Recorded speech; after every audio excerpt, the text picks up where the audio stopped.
नमस्कार दोस्तों, स्वागत है आप सभी का एक बार फिर हमारी चैनल पर। मित्रों, अगर आप भी अपनी लाइफ में कुछ नया सीखना चाहते हो तो इस चैनल को अभी सब्सक्राइब करें। दोस्तों, घर में होने वाली छोटी छोटी बातों में कई संकेत छुपे होते हैं। इन संकेतों को यदि समझ लिया जाए तो हम जान सकते हैं कि भविष्य में आने वाला समय कैसा होगा और परेशानियों से बच सकते हैं। ज्योतिष के अनुसार जब दरिद्रता बढ़ने की संभावना होती है तो घर में छोटी छोटी बातें इशारा करती है। दोस्तों, आज के इस वीडियोस में हम आपको वास्तु शास्त्र के बहुत ही अनोखे और अद्भुत विचारों के बारे में बताने जा रहे हैं। दोस्तों, घर के बड़े बुजुर्ग हमेशा कुछ ना कुछ सिखाते रहे हैं जिससे जीवन में कोई समस्या ना हो। हमारे देश और समाज में संस्कारों का विशेष महत्व है। ये सभी कार्य न केवल भलाई के लिए होते हैं बल्कि आपकी तरक्की को भी प्रभावित करते हैं। दोस्तों, वेद ग्रंथों में भी कुछ बातें बताई गई है जिनको पूरा करने से आपका दिन हो जाएगा। आज हम आपको कुछ ऐसे ही उपाय बताने जा रहे हैं जिनके करने से न केवल मान सम्मान में वृद्धि होगी बल्कि धन लाभ के साथ भाग्य के दरवाजे भी खुलेंगे। दोस्तों, आज हम दुर्भाग्य को दूर करने वाली अचूक जानकारी आपको देंगे। और दोस्तों, आज आप जानेंगे कि शिव महापुराण में कुछ ऐसी वस्तुएं वर्णित है, कुछ ऐसी चीजें हम बताएंगे जिनका दान यदि व्यक्ति करता है तो कैसा भी दुर्भाग्य हो, कैसी भी तकलीफ हो, वो निश्चित रूप दूर हो जाती है। कभी कभी मनुष्य को कोई ऐसी तकलीफ घेर लेती है, कोई ऐसी परेशानी घेर लेती है जिससे वो स्वयं घुटता रहता है। वो ना किसी को कह पाता है, बता पाता है और ना ही उससे उसको निजात मिलती है। तो दोस्तों, महादेव की पूजा पाठ और उनकी आराधना करने से समस्त पाप और समस्त कष्ट दूर हो जाते हैं। दोस्तों, ये कहने वाली कोई ऐसी बात नहीं है जो सिर्फ आप हवा में कह दें और ये उछल जाए। महादेव यानी शिवलिंग एक ऐसी चीज है जिसके पास बैठकर आप अपने कष्ट को कह सकते हैं। सबसे बड़ी जो चीज है वो विश्वास की बात है।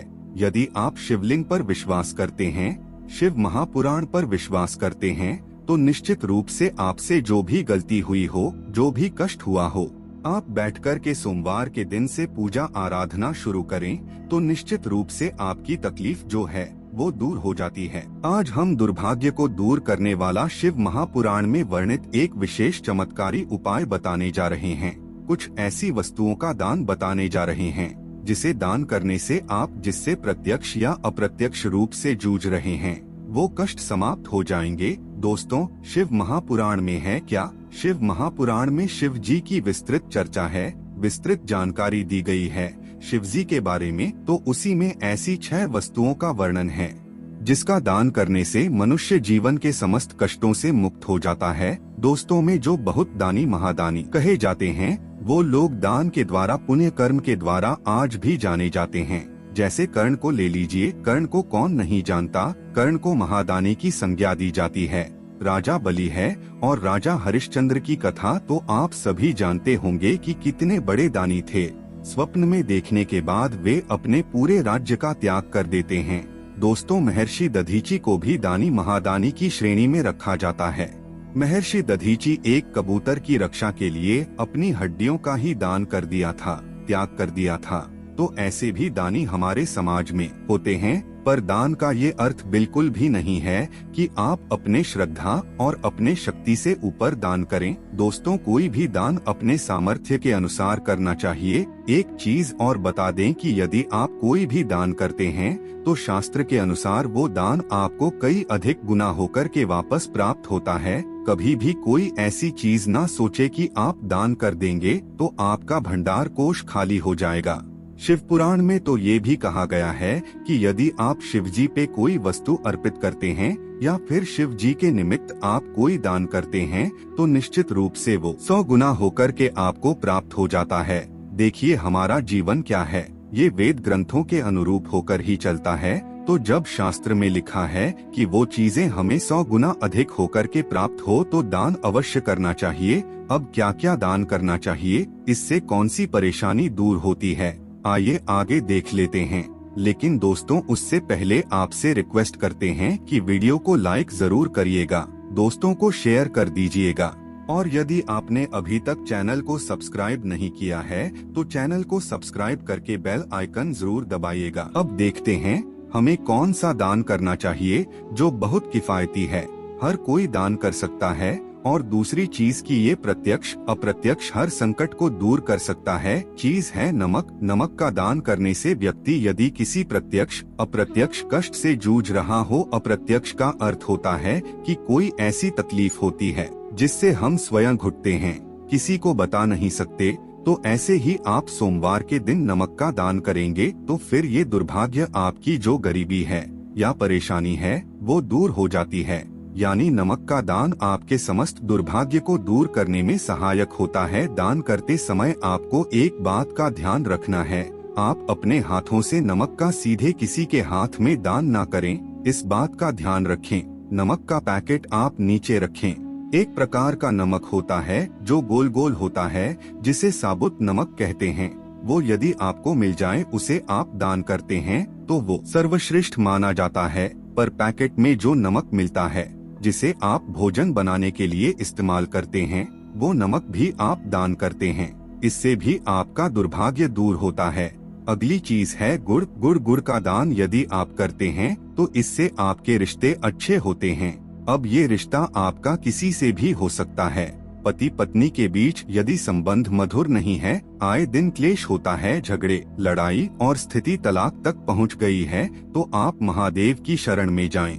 महादेव देवाधिदेव है, वो आपके समस्त संकट को दूर करते हैं। उदाहरण के लिए बता दें कि यदि कोई व्यक्ति बहुत अधिक लंबे समय से बीमार है तो आप ज्योतिष के पास जाएंगे, जहाँ भी जाएंगे तो वो आपको यही कहेंगे कि भगवान शिव की शरण में जाओ, महामृत्युंजय का जाप कराओ, महामृत्युंजय अनुष्ठान कराओ, रुद्राभिषेक कराओ। क्यों नहीं आपको वे और कोई देवता या फिर कोई और उपाय बता देते हैं कि आप उनकी शरण में जाएं। आप वो उपाय करें। दोस्तों, वो सिर्फ और सिर्फ भगवान शिव की शरण में जाने को ही आपको कहेंगे।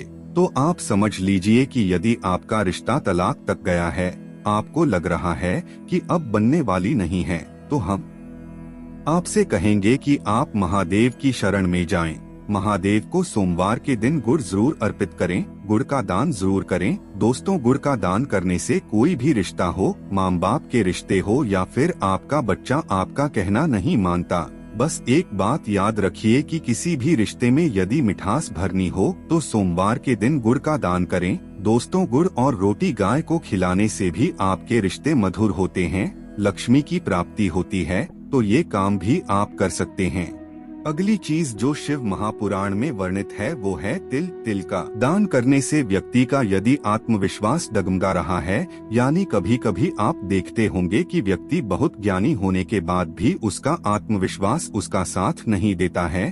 कभी कभी बच्चे पढ़ाई में अच्छे होते हैं, लेकिन जब वो इंटरव्यू में पहुंचते हैं तो उनका कॉन्फिडेंस उनका साथ नहीं देता है। जानकारी के वो वहां से लौट आते हैं, हार जाते हैं। तो इस स्थिति में सोमवार के दिन आप तिल का दान करें। तिल का दान आप काले या सफेद का करें। यदि काले तिल का दान आप करना चाहते हैं तो शनिवार के दिन आप कर दें, ये दिन भी काफी शुभ माना जाता है। अब अगली चीज है घी। घी का दान करने से बीमारियां दूर होती है, इससे बीमारियों से आपके शरीर की रक्षा होती है। यदि कोई बच्चा है जो सर्दी, जुखाम और बहुत तरह की परेशानियों से जूझता है तो उसके हाथों से घी का स्पर्श करा करके आप कर सकते हैं। घी में यदि गाय का घी दान करें तो ये काफी अच्छा माना जाता है, शुद्ध और पवित्र माना जाता है। तो दोस्तों, इस प्रकार से आपको ये दान अवश्य करने हैं।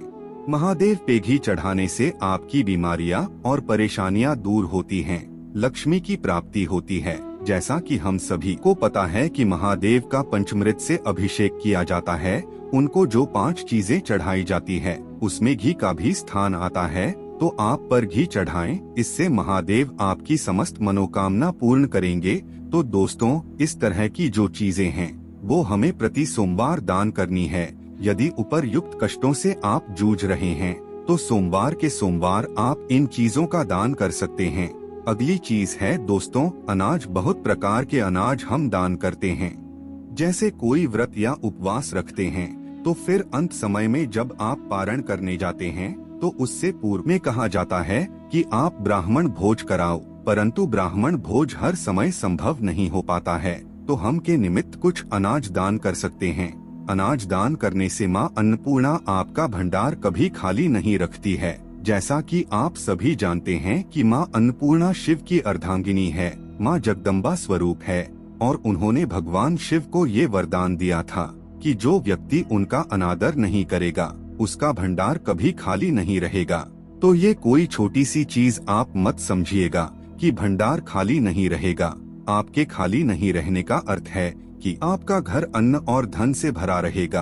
अन्न और धन ये दोनों चीजें एक साथ जोड़कर के इसलिए देखी जाती है कि जिस व्यक्ति के खान पान का जो वैभव है वो भरा रहता है, समृद्धि बनी रहती है, उसके घर में धन की लक्ष्मी की भी कभी कहीं कोई कमी नहीं रहती है। तो इस प्रकार का दान आप शिव महापुराण में बताए गए समय के अनुसार यानी सोमवार को और काले तिल का दान करना है।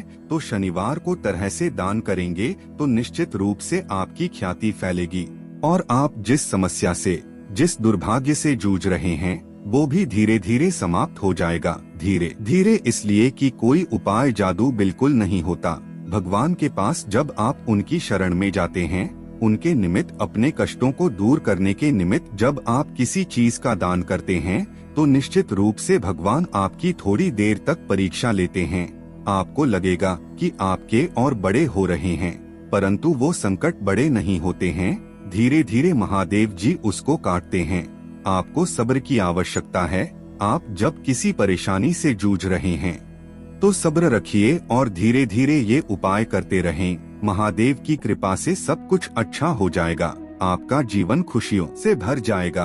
अगली चीज है कपड़ा। दोस्तों, वस्त्र दान करना भी बहुत उत्तम माना जाता है। जैसे कि सर्दियां चल रही है तो कंबल दान करना ऐसे में काफी उत्तम माना जाता है। जैसे कि मकर, बहुत सारे लोग वस्त्र दान करते हैं। वस्त्र दान करने से व्यक्ति की उम्र बढ़ती है, व्यक्ति दीर्घायु होता है। तो ऐसे में यदि कोई बीमार है, परेशान है, उसकी बीमारी लंबे समय से ठीक नहीं हो रही है, तो उसके हाथों से कुछ वस्त्र स्पर्श कराकर आप दान कर दें। या फिर वो व्यक्ति जाने लायक है तो खुद जाकर जरूरतमंदों को दान करा दें। ये उपाय हम नहीं कह रहे हैं, ये उपाय वेद ग्रंथों में वर्णित है, शिव महापुराण में वर्णित। तो ये उपाय निश्चित रूप से आपकी संपूर्ण समस्याओं को समाप्त करेगा। कैसा भी दुर्भाग्य चल रहा हो, धीरे धीरे वो दुर्भाग्य महादेव की कृपा से कटने लगेगा। दोस्तों, अगर आपको ये जानकारी अच्छी लगी तो वीडियो को लाइक और चैनल को सब्सक्राइब करना ना भूले। फिर मिलते हैं कुछ नई जानकारी के साथ। तब तक के लिए हर हर महादेव।